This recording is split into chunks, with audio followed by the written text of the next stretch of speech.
Dany et Ève qui vous ont parlé de voilà ce qu'on entend traditionnellement par le terme d'acceptabilité, et puis voilà comment est-ce qu'il est porté sur le terrain. Raymond ensuite vous parlera de comment les dynamiques de mobilisation concrètement se produisent. Puis moi je vais essayer de restaurer un petit peu les questionnements qu'il y a derrière, et je parlerai très rapidement de la dimension territoriale.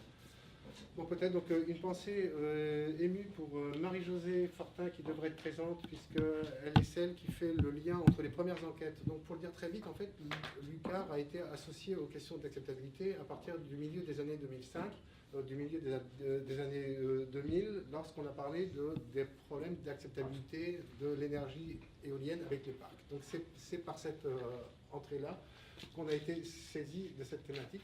Et plus récemment, on a été donc mandaté par le comité d'évaluation sur les gaz de schiste. Donc je passe très vite sur la dimension collective, juste pour rappeler que donc, globalement, c'est une notion qui nous intéresse par-delà les défis. Donc il y a les gaz de schiste.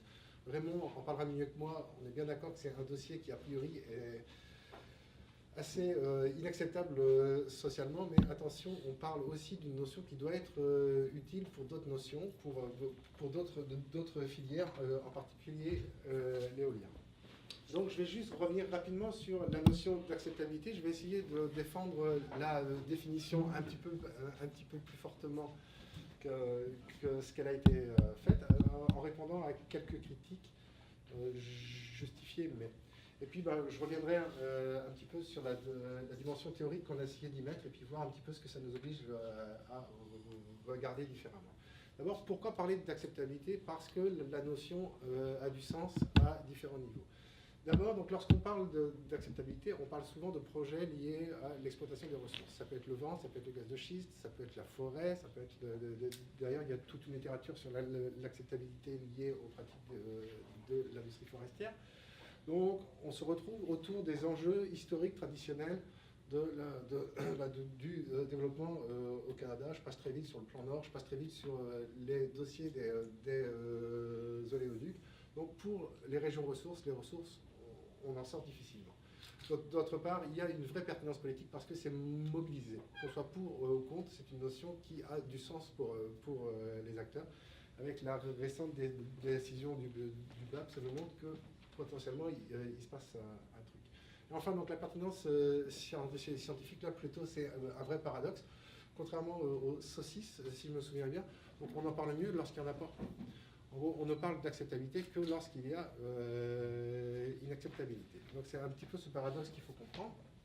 Sauf que c'est aussi une notion avec de très grosses faiblesses. D'abord, donc, on parle d'acceptabilité lorsque précisément on ne peut plus faire les choses comme auparavant. C'est donc lorsqu'une certaine conception traditionnelle du développement disparaît qu'on va parler d'acceptabilité. D'autre part, une faiblesse politique.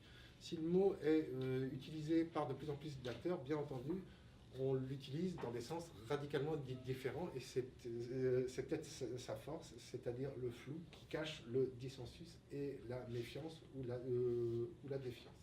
Et donc la faiblesse scientifique, plus on l'utilise, plus on propose des définitions différentes, avec quand même historiquement la notion apparaît en termes d'acceptation, puis là progressivement elle semble évoluer. Donc la notion est minée parce qu'elle est socialement pertinente, mais c'est lorsqu'on la conteste. Elle est politiquement de plus en plus diffusée, mais plus elle est diffusée, plus elle est confuse. Et donc c'est une notion paradoxale, sans orthodoxie, pardon. Donc il n'y a pas de contenu. Donc on se retrouve avec un paradoxe, mais on n'est pas sûr de sa nature. Donc finalement, ce n'est pas un concept, donc nous c'est là qu'on en est, ça n'a pas la précision d'un concept, c'est une notion qui est utilisée parce qu'elle est faible, évolutive et floue. Par contre, et c'est là qu'il faut bien distinguer, ce qu'elle recouvre, ça c'est vraiment essentiel. Donc même si on décide que la notion d'acceptabilité n'est pas acceptable, les réalités qu'elle désigne seront toujours là. Donc maintenant, le tout est de voir, est-ce qu'on est sûr d'avoir une notion qui serait plus utile que celle-là, ou qui serait plus utilisable. Et donc, là où on en est actuellement, c'est de parier sur le fait que l'acceptabilité, la notion nous parle d'un questionnement collectif, comment est-ce qu'on peut faire le développement au Québec. Ce n'est pas un nouveau questionnement, par contre, il a des formes nouvelles et il tend à être de plus en plus fin. Et donc le pari, c'est que l'acceptabilité peut peut-être participer à ce questionnement qui, encore une fois, n'est pas nouveau. Donc une notion qui est en travail, donc une fois qu'on a dit ça, qu'est-ce qu'on en fait? D'abord, on constate donc que depuis le milieu des années 2000, il y a un usage qui est extraordinairement développé, avec quand même deux grandes évolutions. Alors, il y en aurait plein d'autres, mais historiquement, on parle d'acceptation, on parle de projet. On a un projet, puis il s'agit de voir comment est-ce qu'on va le mettre en place. Et on constate qu'il y a peut-être des manières de faire le développement qui marchent plus que d'autres. Ok, donc historiquement, c'est à partir de là qu'on part, petite parenthèse. D'ailleurs, ce n'est pas forcément les industriels. Parce qu'en particulier, lorsqu'on parle d'éolien, il y a quand même une partie du mouvement vert, écologique, environnemental, etc., qui est plutôt favorable à ça. Donc ce n'est pas forcément les acteurs purement économiques. Sauf que de plus en plus, on se rend compte que bah oui, mais les éoliennes aussi font des contestations. Et donc là, on est obligé d'intégrer des nouvelles variables, donc les acteurs sociaux. Donc progressivement, on passe d'une approche technocentrique, centrée sur la technologie, sur l'acceptation, à une approche sociale, donc socio-centrique. Ça permet en particulier de laisser de côté le syndrome NIMBY. Donc alors là, inutile de, je ne prends même pas la peine de le dénoncer tellement c'est évident. Mais donc fondamentalement, l'idée de l'acceptabilité, c'est que l'acceptabilité sociale, c'est que les acteurs sociaux nous apprennent sur la manière dont fonctionnent les projets. Et donc on est passé de l'acceptation à l'acceptabilité, l'acceptabilité étant une approche élargie pour en particulier mettre en évidence le fait que les grands projets concernent toutes les communautés. Ce n'est pas seulement les élus, ce n'est pas seulement les gens d'affaires, c'est l'ensemble des acteurs et pas les seules élites. Un dialogue. À savoir si on a la technique, on a la communauté, historiquement, dans un mode de pensée un peu dépassé mais qui a encore de beaux restes, le projet est tel qu'il est, il s'agit de voir comment est-ce qu'on peut le faire passer tel quel. Ah oui, mais si on parle de dialogue, il faut partir du principe que la technique aussi peut se négocier. Ouvert, donc là c'est assez intéressant et compliqué, c'est ouvert à la fois aux différents acteurs, mais aussi à la diversité. À savoir, un même projet peut être acceptable sur un territoire et inacceptable sur un autre. Ça dépend du territoire, ça dépend aussi des formes, etc., etc. Donc fondamentalement, c'est un processus ouvert et complexe. Et là, on revient sur la question des indicateurs. Je poserai juste une question. Est-ce que vous êtes sûr de vouloir des indicateurs? Moi, je veux qu'on aide à la décision. Parce que le truc, c'est que si on a des indicateurs, on ne m'enlèvera pas de l'idée que le comité, c'est un peu ça qu'il voulait. Mais précisément, si on a des indicateurs, ça veut dire qu'il y aura une définition, pas deux. Et ça voudra dire qu'on aura réussi à avoir une grille qui nous permettra d'appuyer sur un bouton. Le truc, c'est que c'est peut-être pas forcément les mêmes variables qui marchent sur tous les projets, sur toutes les technologies, sur tous les territoires, tout ça. Voilà. Peut-être avant d'arriver aux indicateurs, on peut s'inspirer de principes aussi. Oui, le développement durable, on le fait atterrir concrètement à l'aide de principes. Il y a peut-être une réflexion similaire à avoir d'acceptabilité sociale. Oui. Ben, en fait, c'est un peu bon. Moi, je n'aurais pas l'idée que l'acceptabilité est peut-être potentiellement un développement durable en devenir, mais encore une fois, le développement durable pose autant de problèmes qu'il en résout. Enfin, c'est ça, c'est vraiment une démarche. Donc, voilà, le tout est de voir comment est-ce qu'il va se cristalliser. Et là, les principes, oui, c'est ça, les principes et les... Voilà, donc je ne sais pas combien de temps il me reste, pas forcément très longtemps. 5 minutes. Ok. Bon, donc nous, puis là, on revient sur le GRIDEC. Nous, ce qui nous intéresse, c'est vraiment comment revaloriser les territoires. Donc, on s'intéresse d'abord aux territoires et ensuite aux projets et voir un petit peu quelles sont les négociations et vers quoi ça peut aller. Alors, pour défendre la définition, bon, on est bien d'accord, une définition, c'est abstrait. Nous aussi, on la trouve imbuvable. Donc, si vous la trouvez imbuvable à la lire, imaginez ceux qui l'ont écrite. Mais par contre, là où je voudrais la défendre malgré tout, c'est justement, vous avez complètement raison sur cette idée de mise à plat. Cela dit, précisément, une définition, c'est aussi un carrefour gératoire. Voilà ce que je dirais, c'est l'endroit où on peut essayer de rassembler différents éléments. Ce qui fait qu'il faut peut-être différencier la définition la plus abstraite, la plus générique, et puis la manière dont on va l'utiliser. Et puis quand même, par rapport aux définitions qu'on peut trouver dans la littérature, il y a quand même toute cette dimension-là. Lorsqu'on parle de modèle de développement, il y a un pari, c'est qu'un modèle de développement ne se négocie pas entre acteurs. C'est quelque chose qui concerne l'histoire histoires, puis les grands choix collectifs pour caler l'avenir. Qu'est-ce qu'on veut faire de l'avenir? Voilà. Bon, je signale juste que l'intérêt qu'on a essayé de faire avec cette définition, c'est de mettre en avant le fait que les acteurs sociaux sont importants au sens très très très large, que attention, ils jouent à différentes échelles. Donc là, bien entendu, inutile de dire que le pétrole gaspésien, semble-t-il, est national. Mais le problème, c'est qu'il est national, mais aussi gaspésien. Donc là, c'est vraiment apprendre à gérer les diverses échelles. Sauf qu'une fois qu'on a dit que le Québec a intérêt au pétrole, oui, mais les arrangements et les règles institutionnelles doivent aussi avoir une dimension territoriale. Donc, il faut des arrangements à différents niveaux et surtout en arrière-plan. Ce n'est pas simplement une question technique, c'est aussi une question politique, mais au sens noble, large, à savoir qu'est-ce que la Gaspésie gagnerait par rapport à son passé, donc le contexte qu'il y a aujourd'hui et l'avenir qu'elle entend se donner. C'est dans ce sens-là que, est-ce qu'on est vraiment sûr qu'on pose des questions aussi différemment entre l'éolien et le gaz de schiste?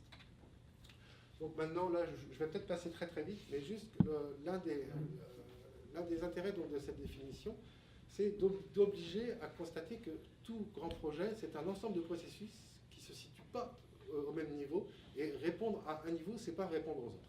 Donc au niveau micro-social, on parle d'interprétation, c'est là que l'affrontement autour de ce que pensent les gens et de la technologie, c'est ce dont parle beaucoup, les nuisances, etc. Donc que veut dire le projet pour les gens? Sauf qu'à côté de ça, c'est là qu'il y a une grande différence entre un parc éolien et la fracturation hydraulique, parce que la technologie est différente et l'interprétation qu'on peut en faire est différente.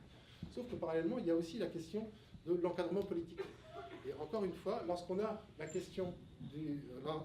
résolu la question de l'articulation entre ce que pensent les gens et la technique, ça ne veut pas dire que l'ensemble de la communauté locale sera d'accord pour qu'on développe le projet. Là, il y a tout un ensemble, on le voit très très bien à cette île actuellement, il y a des vraies dynamiques politiques et il faut arriver à créer un consensus légitime pour l'ensemble de la communauté. Sauf que parallèlement, cette île, c'est pas Montréal, cette île, c'est pas Québec. À savoir, on a une certaine conception de l'économie qui est liée à une certaine histoire.